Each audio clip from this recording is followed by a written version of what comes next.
How can allow everyone see your following list on your TikTok account?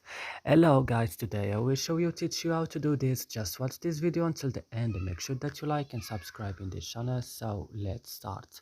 First you will just go to TikTok, then open it. After this, when your TikTok is open, go to profile. Then on profile you will go to this three line at the top of the screen, then go to settings and privacy, click on it, and then go to directly to privacy. Then we'll just go down to option following list, click on it, and now if for example if it is only me like this, you will change it to everyone, so now everyone can see your following list on your TikTok account.